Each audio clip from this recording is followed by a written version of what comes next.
keellaa karaarra tarreessanii jechuun uummata kana. Keellaan dachii rabbii balleessee khalaas qaraxuma qofatti ol deebi'e jechuun manni khasaaraa biraa keessatti ol deebi'e. Uummata iddoo sanatti gartee jireenya ulfaataa kana daddagalchee dhiibaa jiru ammaas lubbuu isaanii karaarratti balleessuun takka jettee jalqabde jechuudha. Kana hunda garuu kan isin ajaa'ibsiisu dhiibbaan jabduun akkanatti deemaa jirtu kun amata 80 mootummaan kun aangoo qabatee deemaa jirtu kun wanti isin irra deemaa jirtu jimaadha. Jimaan ammoo madda galii gartee jireenya uummata baha Oromiyaati. Jimaa irratti dhiibbaa kana hoggaa oofte kallattiidhaan eenyurratti miidhaa gaggeessaa jirta uummata baha Oromiyaa irra jiru kana guutuudha afaan qabdee beeleessaa jirta jechuudha.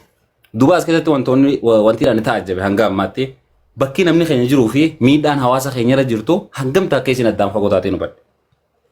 Gaafa duraanii hoggaa gartee rakkoon hongeedhaan mudatte wallaahi xarafa gartee harargee lamaanitti namni akka waan gandi isaanii beelawetti walii hadoodee walii dirmatee sagalee walii tahee akkasitti rakkoo san keessa ol dabarsa. Amma namni silaawaa beeku hundinuu achi deebi'eeti gosaa fi gooxitti galee qabsoon inni godhu maarree xiyyaa tuqame, ganda xiyyaa tuqame, gosa xiyyaa tuqame, jilba xiyyaa cabe, ibidda xiyyaa balbale kanarra jira namni.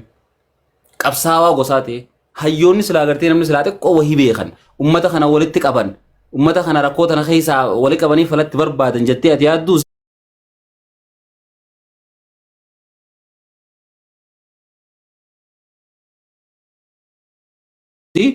warri silaa biyya keessaa biyya alaatti atummaan as deebitee gosaa fi gooxii isaa tuquu baattee dantaata kan qabu jechuudha. Wanti inni ta'ee dutuuf waan biraati rakkoo uummataa kana caalaa. Waliigalu jira keenya. Jidduu tanatti uummata akkana rafee gartee innaa rafu keessa harrisu jiru kana lafa harkatti haadhiirti. Akkama akkootu duboo nama tokko bar nama innaa rafu keessa gartee hojii harrisu ol seentee biraa fudhachuun barsiisaa hundi bitu akkasuma miti. Ummata ifi diina walitti ta'ee gartee gamaa gamanaa ofirraa ol eeguu jiru kana dhiyeetti lafatti harkattee muka hedduu cabsuu eegalte jechuudha. Jeelee akkumaan gartee itti rakkoo tana irraa dubbattee amma falatti barbaaddu numaa onni dhaban. Asiin mootummaa qofa itti beeka mootummaa irratti deebistee mootummaa irra dhiibbaa godhuufis ummataatiitu akka rakkoon san uumamtuuf haala mijjeesse hoggaa gad deebitee ilaalta. Akkasuma akkasii miti. Eebara wantoonni tokko gartee miidiyaa gubbaa irratti yoo dubbatte gaarii mitiif malee wantoota hedduutu jira jechuudha akka rakkoon tun uumamtuuf sababa gurguddaa kan ta'an kan haala kana mijjeessan jalqabumarraa kaase. Amma kun erga rakkoon daangaa dabarte booda mee yoo xiqqollee taatu damillee ta'uu baattu yoo daf taate waanuma juufi bakka jirru iyyaa jira. Lubbuun namaa dilli gartee amma karaa hawaasni irratti baatisan wallaahi wabillaahi osoo gartee harargee ta'uu baattee iddoowwan biraa taate dhiibbaan isii mootummaa irratti qabdu akka malee guddaa. Tananii amantan moo amantan? Uummanni tolee jira, uummanni waa takka qoban qabu, uummanni karaa biraa sirbuu jira. Jidduu tanatti gartee waan inni gartee nyaataaf bilcheeffatee lafa kaa'atee yoo ta'u nyaatellee namni dhaabus hin jiru. Tasan bira dabarte ammoo hoggansa gartee uummata kanan gitne hoggansa uummataa gadii barre hoggansi yeroo hundaa'uu namni uummata kana liid godhu namni nama gaggeessu nama gartee yaadaaf istiraateejiidhaan illee uummata san irra fooyya'aa uummata san caalu ta'uu qabu malee nama uummata sanii gadii ta'uu qabu.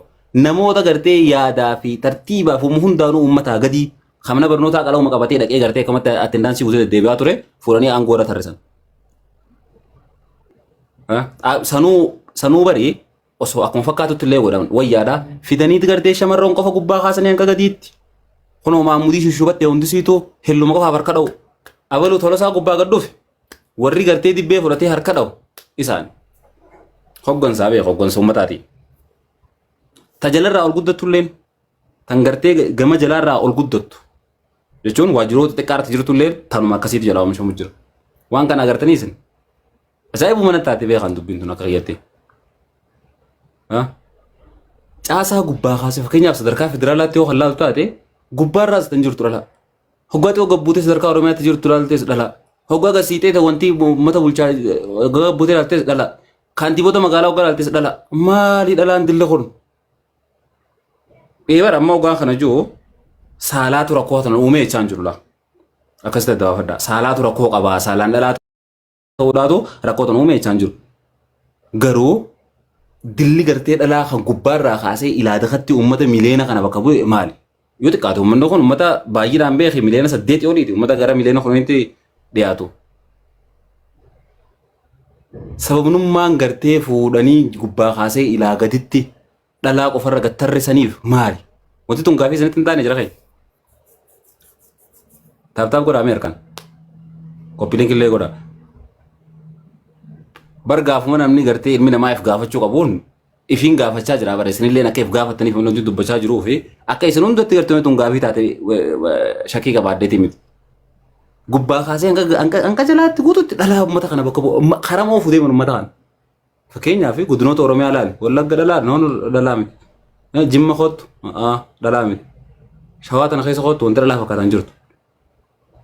Ifiin barisanii miti jirana fakkeenyaaf amma naannoo Hararii itti aantuun pirezidaantiidha namni pirezidaantii itti aanaa ta'ee naannoo Hararii hogganu nama sila Oromoo irraa.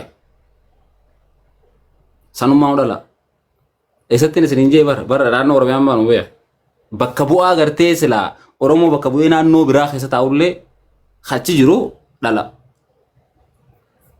Za'iif sirriitti taatu. Fuuldurallee amma filannoo tanallee gartee hoggaa dorgomee filannoo tanallee itti dabartee wanti ta'uu taa'u waanuma wal fakkaataa kana beeka. Dhala ammaas haa ta'u taa'u. Uummata kana hegeree uummata kanaatiif maaltu yaadamaa jira? Maalirra dhaabbatee akkanatti osoo sadarkaa kanatti mootummaan dhaluma qofa keessaa guuree ol guddisuudhaafillee tan ol guddisan dhaluma qofa. Fakkeenyaaf macaffee Oromiyaa tan hoggantu Saada Abdurrahmaanii. Saada Abdurrahmaan godinuma Harargee kana keessaa ol guddatee jireeti. Ministeerri magaalaadhaa fi misooma biyyattiidhaa caaltuu isaaniiti asuma keessaa guddatee jireeti. Mee nama dhiiraa tokko kolbee jira kan agarsiisa. Dhiira teenyaa kolkoleedha moo dhiiruma saniituun maa hin jirre moo maalirraa wanti kun uumamte jedhan.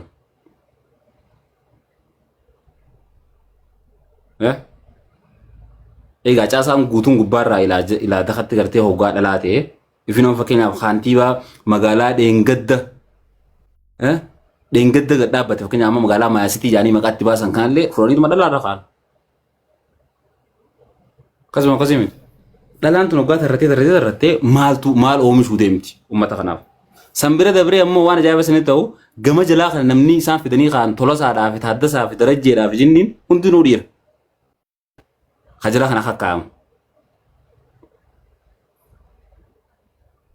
Sigedee hoggantuu malee ilaa bulchaa godina Harargee maarree aaddee bulchaa maarree baaree aaddee bulchii maarree aaddee aadduma qofa obboon tokko isan jiru. Dhiirtii waattiin kannitu gudeetuudhaaf ijjeefatanii qofla qabda wallaahi. Dhiirtii taajara horoo jirti. Magaalaa guddittiin Harargee baatamee Hararguma baanti jaabaasa horoo jirtiidha yeroo ta'u magaalaa mee boodatti deebinaati. Hararguma sana wanti jaabaan jirtiidha. Laal jara keenya wallahi adeemsa amma deemaa jiru kanatti rakkoon uummata irra deemaa jirtu kun furmaatanii harkatti jettanii waan akka tilmaamina. Uummata kallee hogganaan gartee dhiibbaa uumuu danda'u hawaasaafillee gartee bu'aa buuseetiiti warra gubbaarra warra isaa ol jiruttillee gartee dhiibbaa godhee rakkoolee kan amma deemaa jiru tana hawaasa irraa qolata. Hogganaan paasiiviin ammoo hogganaan hogguma waa irraa fuudhuu barbaadde qofa roftee ulaatti dhodhooytee bantee gartee fudhattee biraa gad deemtu osoo uummanni humni takka du'ees waan takka hin diilalaa maaliif aangoo tanaa itti kannamte. Sigilee aangoo itti kannamtee jirti. Aangoo itti kannatan tana guyyaa fedhan gaafa fedhanitti gartee irraa fudhachuu danda'a waan taateef gaafii takka hin gaafatu. Sigilee ganda hanqasii aanaa hanqasii irraa deemi maallaqa miliyoona hanqan funaane jennaan milishaa isaa waliin qabatee gabbihee qaxaqqatee irraa guureetuma deeman geessu jetti bakka gabbaru Tolosaa fi Taaddasaa allaqee hin jirtu kana wanti bira. Gaafa duraanii namni tokko mattu Tigiree jettaa, Amaara jettaa, Maarree jettaa gamatti ci dhiibtu qabdu dubbii. Amma hin jirtu moonte kase jaaba sanatti hin taatu. Mee eenyutti ci eenyu qubachi dhiibdame? Mee eenyu qubachi qabdaan sin jeebar? Keenya kanaatiitu akka hawaasa gabroomsuudhaaf tolutti kaayamee jira. Daraaddaramee tartiibaan akkasitti gubbaadhaa kaasee ilaa jalatti. Ammoo egaa abbaa fi if nyaatu firaa dhorkuu hin dandeessu. Sigilee uummataatu rafee gartee miidhaa sana hundaaf qophaa'ee jira waan taateef kan gartee warra amma uummata kana turaaf godhu jiru kanaa miti habiraallee yoo dhufe uummata kana nyaachuudhaaf wantummaan isa dangeessaa takka illee hin jirtu. Sigilee fakkeenyaaf akka uummata bahaa kanatti wallaahi uummanni keenya kun mootummaarraa faabirikaa takka nu dhaabi jee mootummaan cinqu. Piroojeektii kana nu dalagi jee mootummaan cinqu. Karaa nu baas jee mootummaan cinqu. Ifaa nu naqi jee mootummaan cinqu. Amma ifaa yoo fudhattan namni keenya wallaahi wabillahi fi baarzaa fi ciree karaa dheeraa meeqa sigalee ogummaa ifaan qabne shuboo walitti diree harkisee ifaa akka ifi beekutti ganda biraa geessee achitti ibsata. Akkasuma akkasuma durumarraa wabarum namni keenya karaa yoo taates ifi fidachii tana waan silaa makiinaan meeqotu qotanii karaatti tolfatan.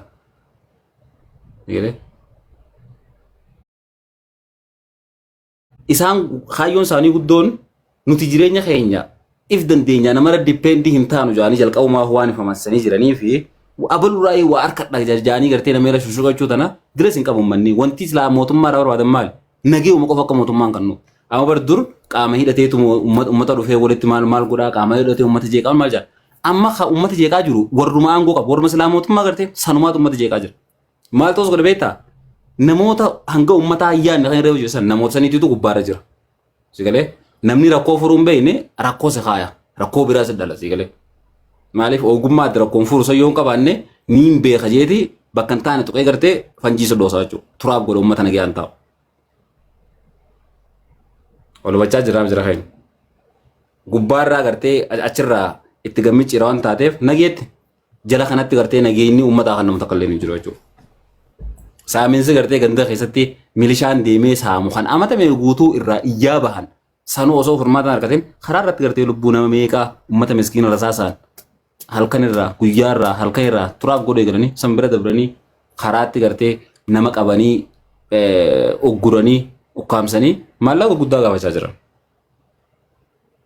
Sinigalee namni kun mee jiruun tudhokkooyite mee isaa fidee maallaqa miliyoona gursan gaafatu fidee qaban. Mee osoo maallaqa san jalqabumaa silaa qabaatee bar deemeetu kanatti hallayyaa meeqatti namni keenya ifin fixu bar. Sagalee rakkoo san hunda gubbaan rakkoon biraa itti dabalamtee har'allee gartee uummanni kun sagalee hin qabu ammallee fakkeenyaaf ammaa anammaa asirra taa'eetiin rakkoo mataa sun dubbachaa jira namni asirra jala taa'u nama 60 nama tokko immoo akkana silkii qabatee mi'uut godhatee kama caljee taa'ee jimaa qamu takka waan biraatiin waan jiru nama 700 jala ta'a. Sagalee rakkoo tanaatu isinii ta'e moo kamisa? Rakkoo tanaa rakkoo sirriiti moo akkami? Egaa gogaa baratummaan ka dubbattuu bare dubbiin bare si aarsitii bare si ajaa'ibsiisti.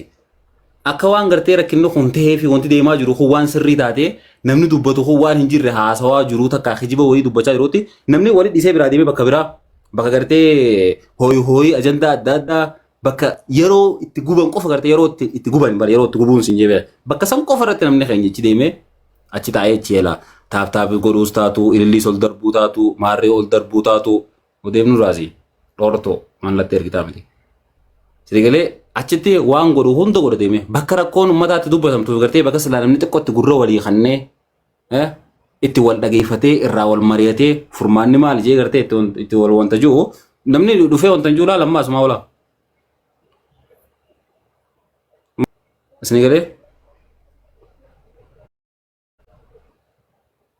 Sinigalu jira kan. Saniif namnummaan keenyaa wartee sagalee walii ta'uu irratti ganaa hin dhiyaatu. Sagalee walii ta'uu jechuun haas gubbaarraa dubbatu qofa osoo hin ta'in namoota meeqaatu gartee namoota dubbatan san dhageeffata. Waan dubbatamaa jiru san dhageeffatee hubata waan jiru sani beeka. Waan atu gartee gurra keetiin dhageeffatee hin hubatin akkamitti qaama mootummaa takka qaama dhimmi ilaallatuutu dhageeffatee waan sanii furmaata kan neettee ati tinki goota. Hin jirtu bara. Warbooti jirraam jira keenya. Akkas taatee gubbaa kaastee hanqa gadiitti rakkoon akkana wal danqartee harumatti cooftuu dhaawamtee jechuudha. Anammaan akka fayyatti yeroo hedduu gartee dhimma kana irra deddeebi'ee niin dubbaddaa niin hordofaasi. Akka nama tokkootti gartee dirqaman irra jiru takkaa bahuu dhiisee hin beekan. Wallaahi. Fakkeenyaaf mee miidiyaan ani irra dalagu maqaan isaa maali mee jala barreessaa nama meeqaa jala jira nama 60 takkaa jira. Mee miidiyaan ani irratti rakkoo uummataa gabaasu mee jalatti na barreessaa mee komentii irratti. Isinummaan kun akka namaaf jinnii taatanii adda isin baafadha. Bara nama natti hin fakkaatu namni jala komentii barreessuun. Sigalee. Mee miidiyaan ani irratti gartee rakkoo uummataa gabaasaa jiru maqaan isaa maali? Waf yeellam yeellam xaftool ይሄው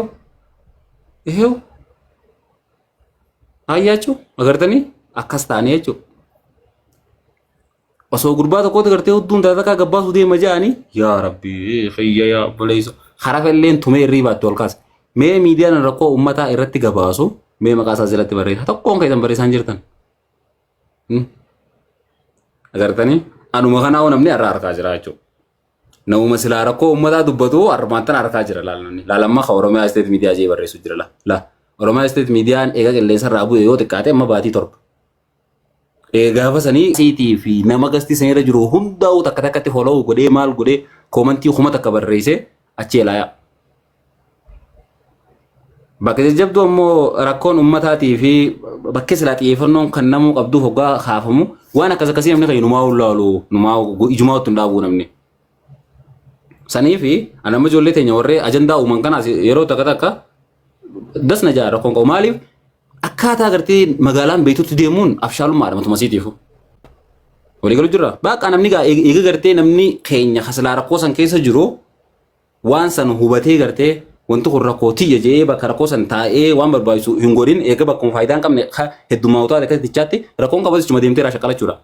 Sirri jirta wallaahi lazim ijoolleen.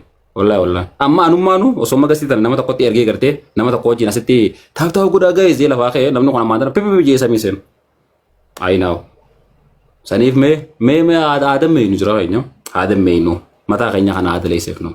Sini galee tiktoo gubbaa irratti raatee san fudhadha. Rakkoon qabu eenyu isin gaafa silkiin teessanii daataan keessanii wanti isin fayyadamtan guutuu waan keessanii. Kan namni abbaan fayyadamni isin wanta godhu hin jiru. Za'aa feetanitti gartee abbaa feetan jala teessanii nama hordofuu dandeessan. Ammoo bakka rakkoon akkana gartee rakkoon haadhatee dubbamtan hin tuffatin gaaf tokko isheen ho'itaa. Wallahi wabillahi kariim hin tuffatin. Amma nama meeqaa tos jala jira nama obboleessaa karaa waash kana irratti ajjeefame. Waliigala namni ajjeefame bara jira keenya nama kudhanii olii bara. Sigalee namni ammaan tana qabamee ammoo harka shiftootaatti miliyeena gaafatamaa jiru lubbuu nama 30 meeqaati olii bara.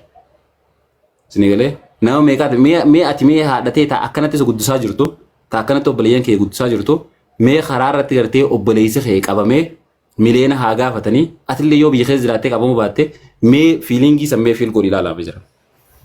Mee an akkamiin godhaa haati tiyya osoo gartee obboleessa kiyya irraa qabamee akkanatti kan akkatu taate an akkamiin godhaa jaamee mee ilaalame jira keenya. Honola namni anka amma du'e nama 27 olii jaan nama kudhanii jee sorry nama 27 ol. Fiilingii gartee amma rakkoo uummata irra deemaa jirtu kana mee ifirra dhaabaatee laalaa jira keenya. Rakkoo hedduu ulfaatu waan hanga gartee afaaniin dubbatanii bira kutan kanaa oli. Sigalee wallahi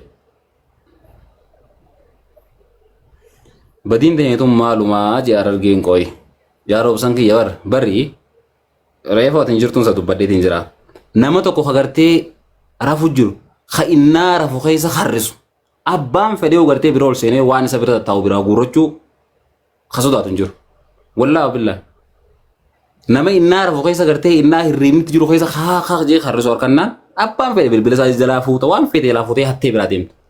Kasilaa waa hatuudhaaf niyyaa hin qabne illee. Isin galee ummataatiitu hizaaba ala rafee jira. Ummanni rafee rafoo hoggaan isin jiru humbulo uffatan kan baanu beekaa. Waan isaan hin laallanne bakka faayidaa hin qabnetti ummanichi deemee rafee jira. Gabrichi maalii jee furmaanni maalii jee gabrichi. Gabrichi rabbi furmaanni takkaffaan namni keenya bakka faayidaa hin qabne irraa qusatee bakka faayidaa qabdu irratti xiyyeeffachuu. Namni kun hunduu nama gurguddaa, nama biyya namaa keessa dalagatee jiraachaa jiru, nama baratee biyya keessatti gartee hojjechaa jiru. Sigalee bakka tamtuu nama fayyadaa, bakka tamtuu nama fayyadne waan jiru addaan baafachuu. Dirqama gartee namni miidiyaa gubbaa irratti ol ba'ee haasa'u yoo nama dhibbatee namni jala kana taa'ee gartee koomantii barreessu nama 100. Saniifuu humna guddoo qabu kami hajala jiru kana. Yoo hajala jiru kun gartee waan faayidaa qabuuf waan faayidaa hin qabne addaan hin baafanne ha gubbaarra jiru kun akkuma fedhe si godha akkuma fedhe. Kasuma akkasii miti.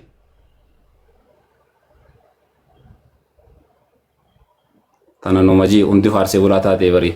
Wallahi dhugaa keessa faarsee bulaan sanuu faarsee bulaan akka faarsee bulaa kara keenyaa. Faarsee bulaan akka faarsee bulaa bahaa numaa kun jiru naasinimaa. Ummata gartee akka waan faarsuun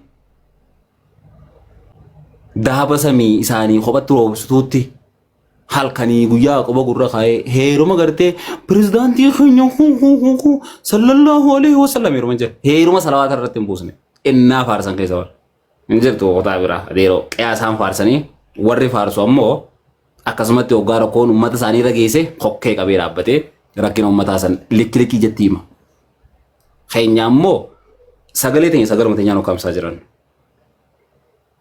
Wal hubachaa jirraa? Fakkeenyaaf sagalee dhala sirraa dubbachaa jiru kana nama tokkoof lama agartee hiriyootuma kiyya agartee warra wajjin guddannee wajjin baranneetiitu achii taa'ee baandaa shoorar keessaa hijibaa ololooftuu farda wayyaanee jinni maarree jee waan hin dubbadhu tana busheessa. Kabiraatii miti jira. Egaa namoonni irra kaa'u jiranii miti. Ifin gartee nuu mitiiti naannoon biraallee gartee nama keenya fakkeenyaaf naannoon Hararii ijoollee teenya bitatteeti ijoollee teenyaan haqa Oromoo naannoo isa keessatti dhoo'isaarti. Mee maaliin jee mee maaliin jee? Dhageenyeen isaa na jeetan. Oromiyaa mitiiti naannoon biraa naannoon silaa Oromoon ta'in naannoon Harariitu ijoolluma teenya gartee ijoollee Oromoo Harargee lamaan irraa gartee walitti guurratanii tamti jabduudhaan bitatanii haqa Oromoo imimmaan haadha Oromoo rakkoo Oromoodhaa sagaluma Oromootiin ukkaamsaa jiran ijoolluma teenya jechuudha. Ta pirezidaantii keenya boloo sallallahu alaihi wa marre jiru ijoolluma teenya meelaalaa warra afaan biraa kana faarsu hin jiru. Kun hubachaa jira barra koomee qabar jira keenya barra koomee qabar waliin laallee bar jibbine bara kumatti gartee uummata kanaaf sagalee taane inni fidira ruudhamne bara. Hoggaa gartee obboleessummaan kee taa'ee rakkoo haadhatii ta'e dubbattu kana asiin dhufee hijibaa haatiitii yoo haata kan taa'e nagahee qabdii haadhatiyya beeleessaa jiru haadhatiyya rakkisaa jiru sirri jiraa jee asirra duule dubbiin ta'e dhugaan ta'a ture dubbiin ta'e zarkaa baddi.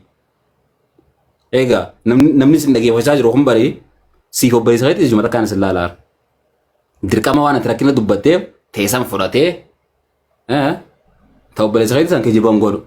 Isinumaa ta'u sumatti maansaa wal godha maansaan beektanii hoggaa kanatti shuboo lama ta'e ishi gootee maansaa wal goote dubbiin ta'e jala sumatti maansaa wal goote wassalaamu alaikum nageetti. Namni dubbii olumaa osoo hin dabartu jechuudha waraqaan teessan.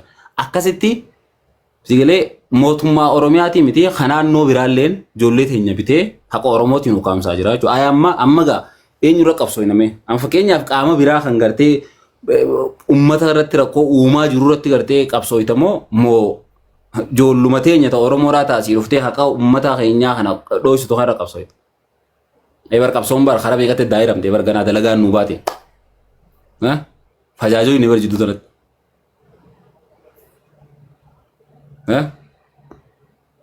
Hangas takka meeshaa taane faarsee bulaa gurguddaa bakka isa fakkaattuuf bakka isa hin fakkaanne hunda deemee wahuma faarsa wahuma dhaadheessa wahuma wanta ja'a rakkoo ammoo akkasaa keessa jiru amma diree dawaa fudhatan diree dawaa ummata doowwaa mataa qulfii gartee kan hoggaa dubbatullee dubbiinsaa ol si gootee si haqqisiisuu feetu kanaatiitu gabbee mootummaa sitti faarsa.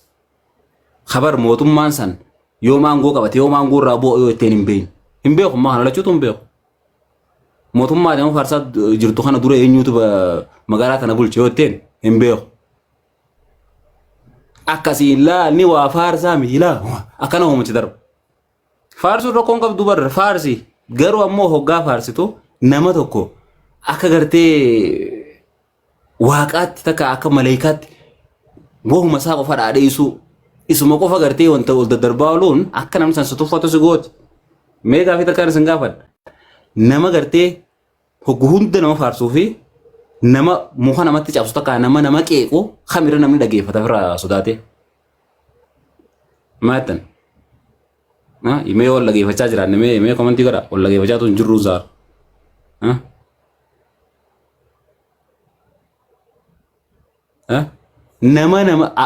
Amaluma ilma namaarraa hoo saayikoloojikaalii namni nama irra deddeebi'ee isa faarsu nama maqaa gaariin isa yaamu nama bakka isa dhaadheessu ni tuffata namni. Olii galaa jira gurra illee kan nuuf quxi irra illee kaa'u. Bisni galee dhalaanis akkasumaadha. Fakkeenyaaf dhalaa takka yoo ta'e heddummeessitee faarsitee keerlas godhaa deemte dantaa isa dhabaa deemte. Yoo ati ammoo fuulatti bubbuttee gartee walitti jajjabeessitee si hordofuu eegaltu jechuudha.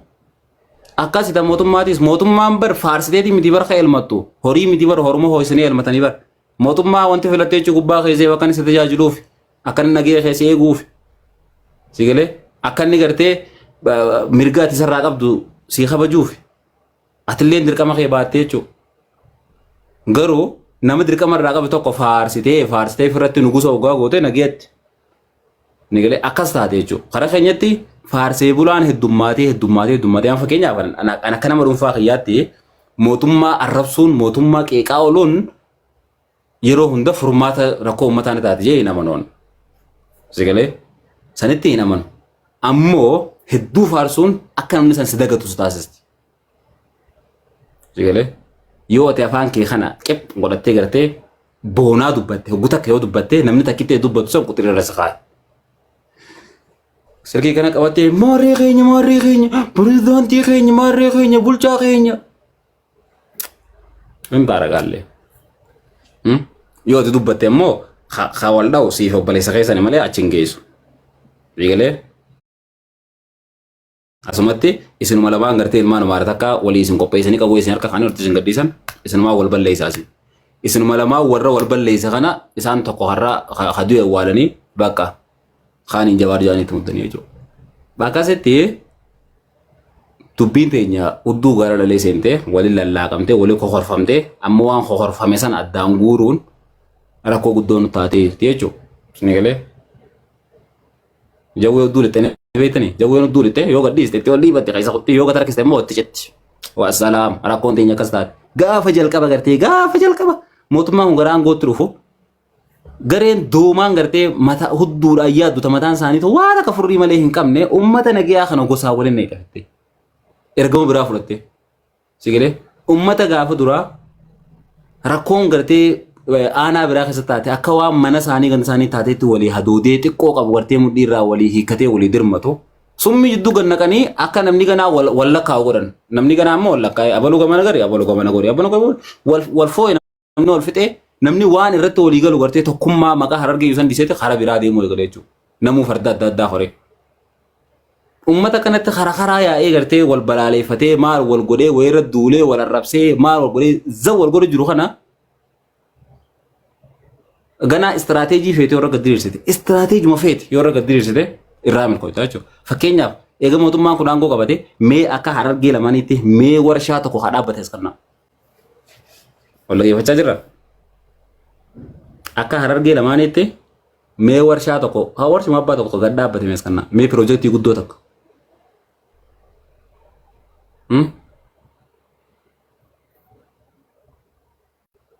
Ni jiran. Ay wallahi nama rifachiisa wallahi lazima manna kun nama rifachiisa. Bar ummata bar warshaa ta'u gartee namni tokko yuunivarsiitii irraa baratee bar hoggaa gabbee eebbifame bakka itti qaxaramu hin qabne bar namni keenya baratee gabbee dirree dhawaa gartee tan harka Oromiyaan jirre tan IDC itti hin qabne sigalee achi dhaqeetiiti achitti hojii barbaada. Dirreen dhawaa immoo namachi dhalate malee carraa dursan kan nutuuf jechuudha. Waliigalaa jira. Harargee lamaan tana keessatti namni barate carraan takkichi qabu yoo jiraate jechuudha. Carraan takkichi qabu yoo jiraate yoo gartee hojiin akka dabree sanuu warra muraasa warra waa'ee baankii barate taate malee uummanni kaan gaduma deebi'ee ooyiruu qotuu abbaa isaati hojiin hin jiru eessa ramadamee hojjetame eessa ramadame. Hin jirtu bara bakkuma daleetu hin jirre fakkeenyaaf amma dirruma dhawaa xiqqoo tana yoo fudhattan warshaa 100 takka walitti jira warshaa 100 takka ol warshaa 100 dirreedhaa keessa jiru kana keessa warshaa 2-3 Harargee tana keessatti waan jaarame argaa jirtanii galatoom warshaan ni guddaadha yee meedaan duma kanatti gartee kaarra baasan kan highway silaa qiyaamattuun baasanii tiiti sigalee amma karaa jidduu galaa kana ol deemtee highway jira bakka magaalaa gurguddoo tana jidduu highway guddaa kana jira karaa gurguddaa jechuudha karaa ajaa'iba